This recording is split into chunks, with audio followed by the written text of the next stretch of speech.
শূন্য থেকে শুরু করব, শূন্য, তারপর শূন্য দিয়ে শুরু করলাম, এক, বলে যা। 2 3 4 5 6 7 8 9 হয়ে গেল। 8 ঘরের নামটা বল।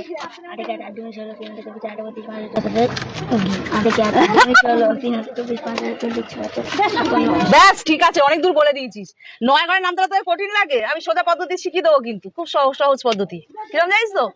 9 নামটা যখন লিখবি তখন কি করবি, উপরে এইদিকে 9 কে 9, 8, তারপর 6, তারপর তারপর 0 1 2 3 4 5 6 7 8 9 হলো। 9 ঘরের নামটা চেক করে দেখ।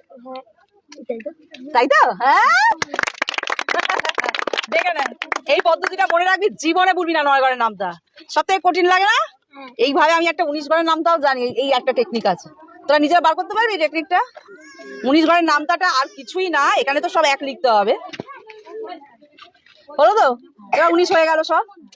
আর এখানে আমরা কি করব, এই জায়গাটা কেটে বাদ দিয়ে দিলাম, দিয়ে আমি কি করবো, এই দেখো আমি কিন্তু শূন্য উপর থেকে শুরু করলাম, 9 8 7 6 5 4 3 2 1 0 সব এক এক বাদ দিয়েছি।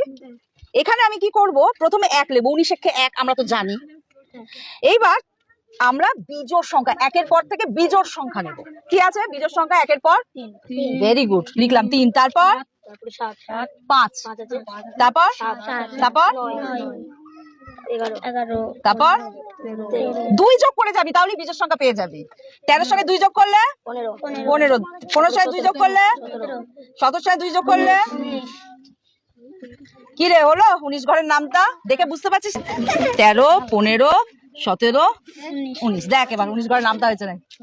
19 দুগুণে 3 19, 4 19 76, দেখতে পাচ্ছিস তো? 5 19, 6 19, 7 19, 133, 8 19, 9 19, 10 19। সোজা লাগলো? মনে থাকবে না? সব ঘেটে ঘ হয়ে গেল।